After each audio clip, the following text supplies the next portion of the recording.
all the releases that NEITI have made in the past, which even as members of civil society, some of us have used as working documents. They're always very detailed. They always give deeper insight. Just like you said, if Parliament in the past have worked with most of the recommendations from NEITI, you discover that there might not be need for some of the public hearing on some of those issues which have already been dealt with by NEITI in their report. And let me also appreciate you for the reforms that NEITI have been championing in the extractive industry, which is for the benefit of all Nigerians. And also your position on more investment in the downstream as it has to do with building of more private refineries, that will help to create more jobs, that will also help to create more transparency in the industry. And also, let me assure you, it was very exciting when you talked about some of the challenges. By the time when we were coming, we already have a position on some of the things we wanted to talk about. One of them is to assure you on our committee's readiness to propose a legislation that gives NEITI stronger powers to discharge its responsibility.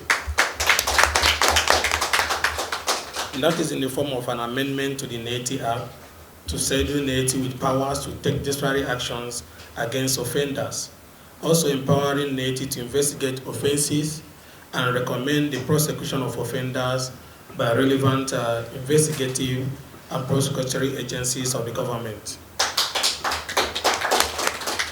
Additionally, in the course of such investigation, NEITI should be able to sanction stakeholders who refuse to collaborate with it in the course of discharging its responsibilities, like refusal to produce documents requested by NEITI for investigative purposes, also sanctioning manipulative and obstructive tactics by officials of government to prevent NEITI from carrying out its responsibility. And also, we agree with you that the funding NEITI is receiving is not enough for the detailed work that NEITI is doing. NEITI needs more funding in terms of budgetary allocation. And also, we have to find a way to restructure in the amendment of the NEITI Act a provision that will allow NEITI keep some certain percentage of what they recover to help them to continue to do this work better.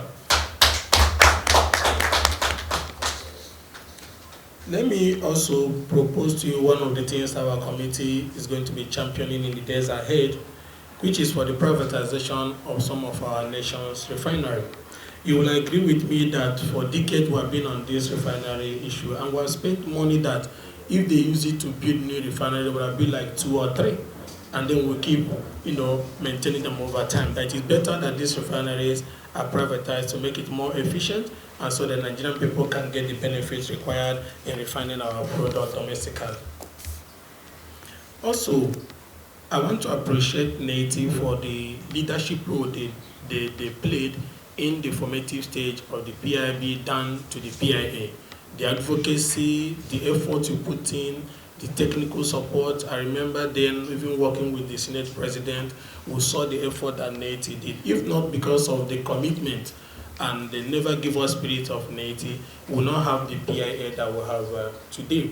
And that is why I'm commending you people and also asking you people to continue to lead in the front in the implementation, because the implementation is very important. You can see some of the challenges that is now coming up. You can see the clashes and confrontations and so on and so forth. If some of these things are not tackled, it might destroy the whole intention of having the PIA in the first place. So I will beg on you to continue to lead in the front, especially at this stage that the PIA is being implemented. Our committee is focused on ensuring that the PIA is efficiently implemented. Now, the economic agenda that the president is talking about, which has to do with increasing the national revenue to about $1 trillion in the next 8 years, cannot be possible without transparency in the extractive industry, whether it's oil and gas, whether it's solid mineral. Even the transition to new energy source cannot also work without that transparency. That transparency will help us to save enough resources that can help our smooth transition to the new energy source. So I will commend you for what the roles you people have played in the past and urge you people to continue to do more. When we came here as a committee, we cannot carry out oversight functions without data and information. cannot walk blindly, is to plead with NEITI to see us as partners in that project of transparency that work for the overall interest of Nigerian people. We want to work closely with you people in ensuring that we have the right data, the right information, and one thing we can assure you is that every data and information given to our committee will push that frontier of ensuring that it is used for the overall interest of the Nigerian people, ensuring that offenders or people who run foul of those laws are meant to account using the instrument of the parliament.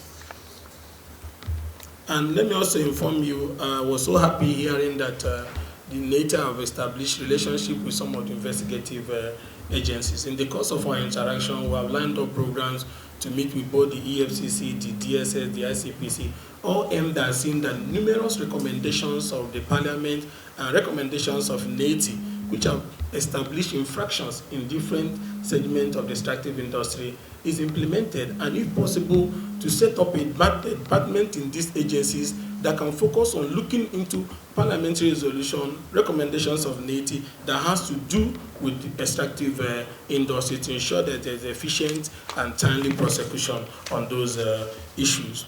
And let me conclude by thanking the management and the leadership for the warm reception, like I said before. And this is like an educational meeting, because we get to learn a lot about the inner workings of NEITI and the things NEITI have done in the past. And also to assure you that working together will help to increase that quest for transparency, will help to also make the NEITI law efficient by working around to see how areas that demand urgent legislative attention and amendment, that we in this committee is going to be in forefront of pushing for that. And lastly also, from the new reports you are going to release, you will see a new parliament, because one of the things Abbas, the speaker, Right Honorable Tajudeen Abbas, told us is that he wants a new parliament that is focused on protecting the people's interests and keeping a good image of a people's parliament. One of the things I can assure you is that the next report that NEITI is going to release, our committee will be in the front to push it to be aggressively debated on the floor of the parliament. But when I got this invitation for you to, you offered, all we have been getting have been, summoning us to the office for briefing. But in your case of your committee, you said no, you want to come and meet with us. I was humbled by your kind invitation, offer to come. We were prepared to come and meet you anywhere you are. But I would like to congratulate all of you for your election, subsequent inauguration, and for your appointment into this committee at this time. So there's a lot of work to be done. And for the downstream sector, where you are going to be providing leadership, direction, and oversight, NEITI will be available to guide you with crucial facts, information, and data that will be required. Your appointment is coming at a time that the implementation of the Petroleum Industry Act, which this office fought very hard, initiated, and with the support of the last National Assembly, came to fruition after 18 years. The implementation of that act has begun, but the fate of that faithful implementation is currently hanging in the balance. We are waiting for that nerve from a committee like yours to ensure that the implementation is strengthened and continues on the path of success that we need. So you're coming at a time that the PIA has just come on stream, at a time the industry is facing very massive reforms that require sustenance, at a time the civil society needs to be strengthened, at a time legislative oversight, legislative support is needed, at a time information and data need to be shared, at a time the new administration requires all the support that is needed from various arms of government, the media, the civil society, and non-governmental organizations to push the boundaries of reforms that have already commenced in the extractive industry, especially oil, gas, and mining, to push the boundaries beyond limits. I would like to congratulate you and to state that you are the first members of the National Assembly. You are the first set of committees ever to visit NEITI in this new environment. And it didn't happen, I think it's divine. So we are very honored to receive you, and we are ready to work with you. We pledge all necessary support to this committee, and being the first to visit us, will also expect and rely on the fact that you'll be providing us the shoulder that we require all the time. These are the implications, because it's not just a board, it's a national stakeholders working group. The civil society, the government, and the companies must sit on the table to discuss and make this, and that's how the board is constituted.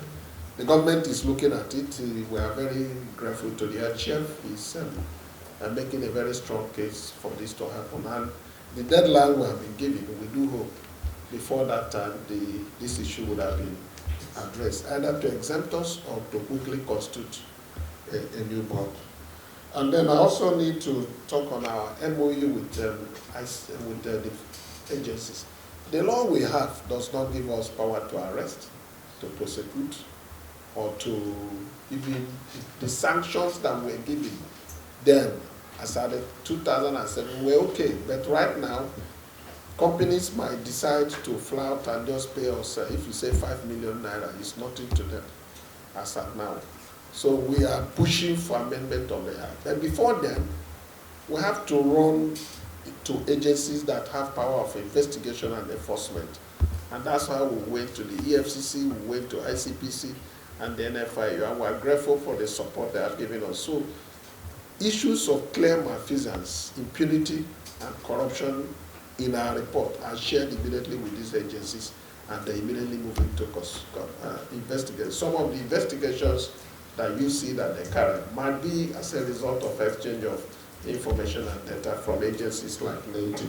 We are here to commend the leadership of NEITI for the wonderful work they have been doing in ensuring there is transparency in the extractive industry in Nigeria, and to also commend their role in what they did during the formative stage of the PIB leading to the PIA, and to seek areas of collaboration, which includes how do we make NEITI report and recommendation effective to the extent that the whole essence of setting up the transparency, the NEITI extractive industry transparency initiative is realized.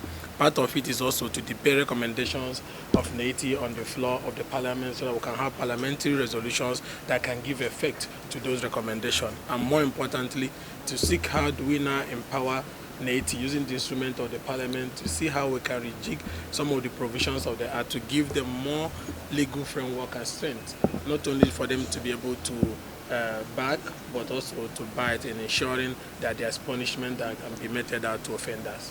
Okay, in biting, there is the issue of them also withholding some percentage of the money they generate. How soon should we expect that? I feel that all over the world, for the transparency industry to be effective, there is need for independent funding. It's not because of NEITI. Without funding, you cannot be able to do this job very well. So we look at how, working with other members of the parliament, how do we create a legislative opportunity for them to be able to retain certain percentage of some of the monies recovered, to be able to give them the necessary financial power to do more the good work they are doing for the country. When should we expect this process to start? That is why we are here. With the robust conversation and discussion and enlightenment that we have had, we are starting work immediately on some of this.